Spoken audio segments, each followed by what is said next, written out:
Hello guys, എന്തെല്ലാം സുഖല്ലേ? I nobody കണ്ടു. നിസാം ബഷീർ ഡയറക്റ്റ് ചെയ്ത പൃഥ്വിരാജ് നായകനായിട്ട് വരുന്ന ഐ നോബഡി. ഈ പടത്തിൻ്റെ തീം ഞാൻ മനസ്സിലാക്കിയത് ഇന്നത്തെ കാലത്ത് വളരെ റിലവൻ്റ് ആയിട്ടുള്ളൊരു കാര്യമാണ് ഈ social media and it's online media. നമ്മുടെ ന്യൂസ് ചാനലെല്ലാം കൂടെ ഒരാളുടെ ജീവിതം എങ്ങനെ നരക തുല്യമാക്കാം എന്നുള്ളത് ഇൻഡയറക്റ്റായിട്ട് ഇങ്ങനെ പറഞ്ഞു പോകുന്നുണ്ട്. ചിലരെയൊക്കെ നല്ലപോലെ കൊട്ടിയിട്ടുണ്ട് ഇതിൽ. ഒരു ടെക്നിക്കൽ ക്വാളിറ്റിയെ കുറിച്ച് പറയുകയാണെങ്കിൽ ഒരു രക്ഷയില്ല, അടിപൊളിയായിട്ട് എല്ലാ ഡിപ്പാർട്ട്മെൻറ്റും അടിപൊളിയായിരുന്നു. അപ്പോൾ ആക്ഷൻ ഒന്നും പറയാനില്ല. വിഷയം ഹാൻഡ് ടു ഹാൻഡ് കോമ്പാക്റ്റാണ്, ഫുള്ള് വരുന്നത്. ഇവിടെ തന്നെ ജേക്സ് വിജയ് കത്തിച്ചിട്ടുണ്ട്. പുള്ളി പിന്നെ അങ്ങനെയാണല്ലോ, അത് പടം കിട്ടിയാലും നല്ല അടിപൊളിയായിട്ടങ്ങ് ചെയ്തങ്ങ് വയ്ക്കും. പിന്നെ എനിക്ക് ഈ പടത്തിൽ വേറൊരു കാര്യമുണ്ട്. ഞാനിപ്പം ഗൾഫിലാണ്.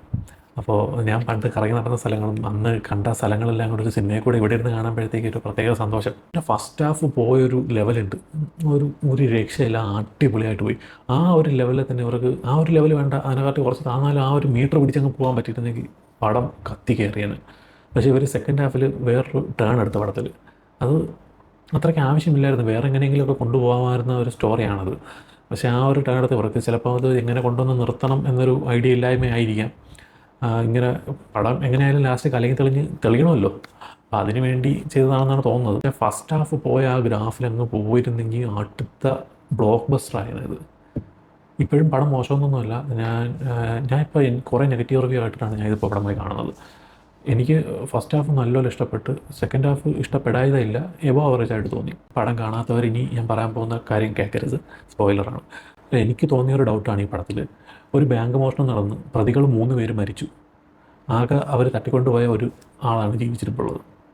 അപ്പോൾ ഇവർ പോയ റൂട്ടെല്ലാം ഈ പത്രത്തിലടക്കം വരുന്നുണ്ട്. പക്ഷേ ഈ ബാങ്കിൽ നിന്ന് പോയ 17 കോടി പോലീസിന് കണ്ടുപിടിക്കാൻ പറ്റുന്നില്ല. പോലീസ് അതിനെക്കുറിച്ച് നോക്കുന്നതായിട്ടേ കാണിക്കുന്നില്ല. എന്താ അങ്ങനെ? എനിക്ക് മനസ്സിലായില്ല. ലാസ്റ്റ് ആ പോലീസുകാരെ വന്ന് പറഞ്ഞെടുത്ത് ചോദിക്കുന്നുണ്ട്, നിങ്ങൾ എന്താണ് തട്ടിക്കൊണ്ടുപോയവർക്ക് കൊടുക്കാമെന്ന് പറഞ്ഞതെന്നൊക്കെ. എന്താണ് ഉദ്ദേശിക്കുന്നത്? അങ്ങനെ കുറേ ഡൗട്ടുകളുണ്ട്. ബട്ട് ഓക്കെ, ഓവറോൾ നോക്കുമ്പോഴത്തേക്ക് നല്ല പടമാണ്, എല്ലാവർക്കും ഇഷ്ടപ്പെടേണ്ടതാണ്. അതൊക്കെ എൻ്റെ മാത്രം അഭിപ്രായങ്ങളാണ്. നിങ്ങളുടെ അഭിപ്രായം ഒരിക്കലും വേറൊരാളുടെ അഭിപ്രായം കേട്ടിട്ടായിരിക്കരുത് നിങ്ങളുടെ അഭിപ്രായം പറയാനുള്ളത്. നിങ്ങൾ കണ്ട് വിലയിരുത്തി അഭിപ്രായം പറയുക. Okay, by.